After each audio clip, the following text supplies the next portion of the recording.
গণহত্যা যখন হয়েছিল, এই শাপলা চত্বর গণহত্যার মধ্যে যে সমস্ত সেনাবাহিনীর কর্মকর্তারা অংশগ্রহণ করেছিলেন, তখন তাদের উদ্বেগ কোথায় ছিল?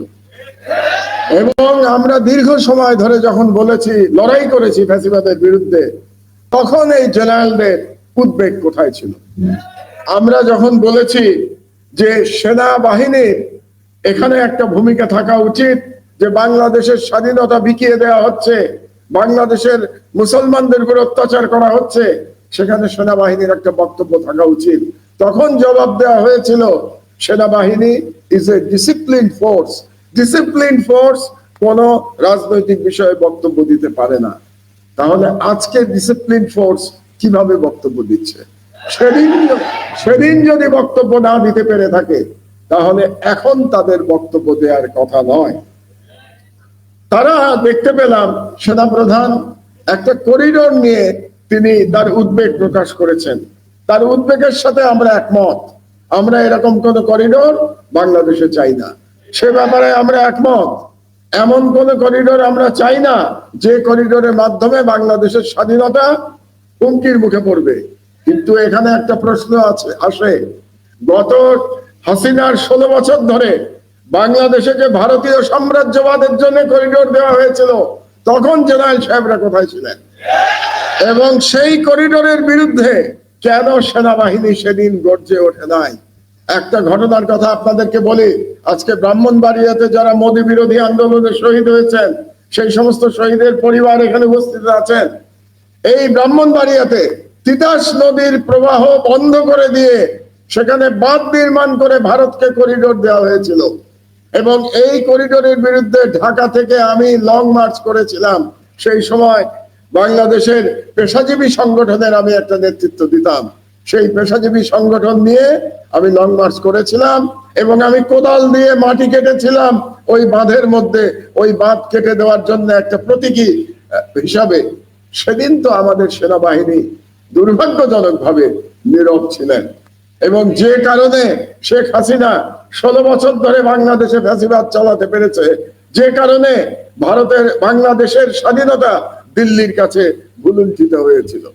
কাজেই আজকে যখন সেনাবাহিনী এই প্রসঙ্গে উদ্বেগ প্রকাশ করবেন, তাদের উদ্বেগ প্রকাশ করার অধিকার আছে, কিন্তু অতীতের দিকে তাদের তাকাতে হবে। আমার কাছে এখানে একটি লিস্ট আছে। এটি আইএসপিআর এই লিস্ট দিয়েছে। এই লিস্টটা কি জানেন? এই লিস্টটা হচ্ছে 5ই আগস্টের বিপ্লবের পরে কিছু ব্যক্তি আওয়ামী লীগের এবং পুলিশ এবং এমপিরা তারা আশ্রয় নিয়েছিল ক্যান্টনমেন্টে, এবং এই লিস্ট আইএসপিআর প্রকাশ করেছে। এবং আইএসপিআর বলেছে যে মানবিক কারণে তাদেরকে নাকি আশ্রয় দেওয়া হয়েছিল। সেখান থেকে আমি শুধু 3 জন লোকের নাম এখানে উল্লেখ করতে চাই। 3 জন ব্যক্তি পুলিশের। একজন হচ্ছে মনিরুল, একজন হচ্ছে তার নাম হলো মনিরুল ইসলাম, তিনি এসবি চিফ ছিলেন। আর একজন হচ্ছেন খন্দকার লুৎফুল কবির, তিনি অতিরিক্ত আইজিপি ছিলেন। আর একজন হচ্ছেন হারুনুর রশিদ, ডিজি র্যাব ছিলেন। আর একজন হচ্ছেন প্রলয় কুমার জোয়ারদার। তো এই যে ব্যক্তিদের আমি নাম বললাম, ও আরেকজন আছেন আসাদুজ্জামান, যিনি তৎকালীন ডিআইজি সিডিটিসিতে ছিলেন। আপনারা কি জানেন তারা কি করতেন? তাদের কাজ ছিল আলেমদের ধরে ধরে জঙ্গি বানানো, এবং জঙ্গি বানিয়ে পরিবার সহ তাদেরকে হত্যা করা হয়েছে। তাহলে যে মনিরুল ইসলাম, যে আসাদুজ্জামান, যারা বাংলাদেশের আলেমদের জঙ্গি বানিয়ে পরিবার সহ তাদেরকে উড়িয়ে দিয়ে জঙ্গি তকমা দিয়ে হত্যা করেছে, তাদেরকে মানবিক কারণে আশ্রয় দেওয়ার কোনো কারণ থাকতে পারে না। তার থেকে বড় কথা হলো এই যে 3 জনের নাম আমি বললাম, মনিরুল ইসলাম, আসাদুজ্জামান এবং প্রলয় কুমার জোয়ারদার, তাদের এখন কোনো হদিস নাই। আপনারা যদি তাদেরকে আশ্রয় দিয়ে থাকেন, তাহলে আপনাদের দায়িত্ব ছিল তাদেরকে আইনের হাতে অর্পণ করা, যাতে করে আলেম হত্যার জন্য, বাংলাদেশের জনগণকে হত্যার জন্য এবং শাপলা চত্বর হত্যাকাণ্ডের জন্য তাদেরকে আমরা বিচার করতে পারি। কিন্তু সেই কাজ তারা করেন নাই, বরং তাদেরকে দেশ থেকে পালিয়ে যেতে সহযোগিতা করা হয়েছে। তো এর জন্য আমরা কাকে দায়ী করব? এর জন্য আমরা কাকে দায়ী করব? একজন আর্মি জেনারেল, তার নাম মুজিবুর রহমান, তাকে বলা হয় তিনি নাকি সব থেকে বড় ভারতের দালাল ছিলেন, লেফটেন্যান্ট জেনারেল মুজিব। তাকে ক্যান্টনমেন্ট দিয়ে আটক করেছে, এটা ক্যান্টনমেন্ট থেকেই বলা হয়েছিল তাকে আটক করা হয়েছে, কিন্তু পরবর্তীতে জানা গেল তিনি নাকি ভারতে পালিয়ে গেছেন।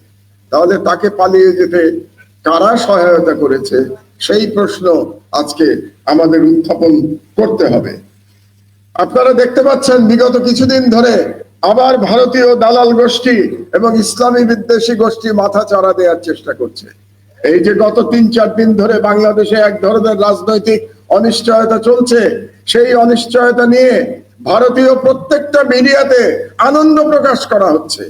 তারা বলতে চাচ্ছে যে ইউনূস সরকারের পতন হবে, আর ইউনূস সরকারের পতন হলে সব থেকে বেশি আনন্দিত হবে ভারতীয় মিডিয়া এবং ভারত সরকার। এটা আপনাদেরকে বুঝতে হবে। তার মানে বাংলাদেশে আবার ভারত তার হেজিমনি, তার আধিপত্য প্রতিষ্ঠা করবার চেষ্টা করছে, যাতে করে বাংলাদেশের 90% মুসলমানদের উপরে আবার ভারতীয় জুলুম আবার চলে আসে। যে জুলুম আপনারা আজকে দেখালেন, সেই জুলুম আবার নতুন করে করবার জন্য ভারত থেকে ষড়যন্ত্র করা হচ্ছে।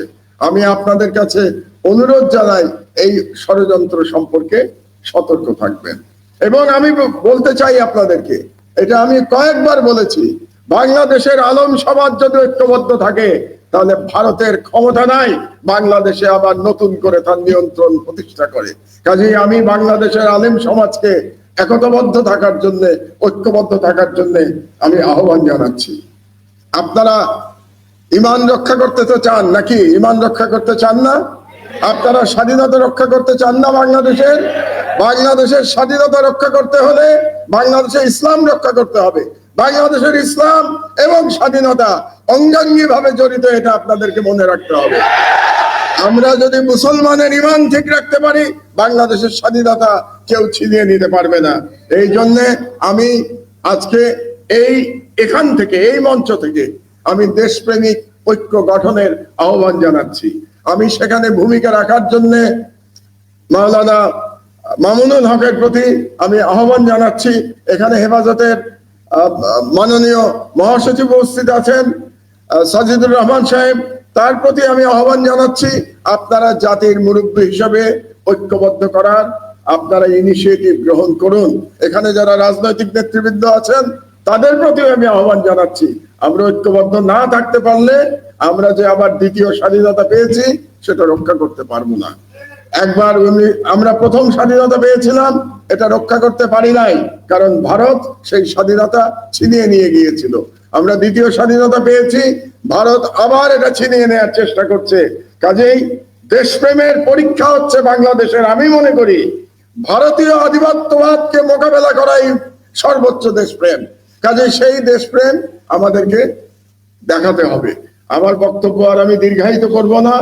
আবারও বলি, শাপলা চত্বরে যারা শহীদ হয়েছেন তাদের প্রতি আমার শ্রদ্ধা জানাই, এবং আজকে শাপলা স্মৃতি সংসদের এই অনুষ্ঠানে আমাকে আহ্বান জানানোর জন্য, বক্তব্য দেওয়ার জন্য আমি মামুনুল হক সাহেবের প্রতি আমি কৃতজ্ঞতা জানাচ্ছি। এবং আমি বলতে চাই, এই শাপলা স্মৃতি সংসদে মামুনুল হক সাহেবের পাশে থেকে আমি কাজ করব। তিনি যা যা করবেন শহীদ পরিবারের জন্য এবং বাংলাদেশের এই হেফাজতের আন্দোলনের জন্য তিনি যে কাজ করবেন, আগে যেভাবে আমি কাজ করেছি, আল্লামা শফির সাথে যেভাবে কাজ করেছি, সেইভাবে মামুনুল হক সাহেবের সাথে আমি কাজ করব। শহীদ পরিবারের পাশে আমি থাকব, এই কথা দিয়ে আমি আমার বক্তব্য শেষ করছি। আল্লাহ হাফেজ। বাংলাদেশ জিন্দাবাদ।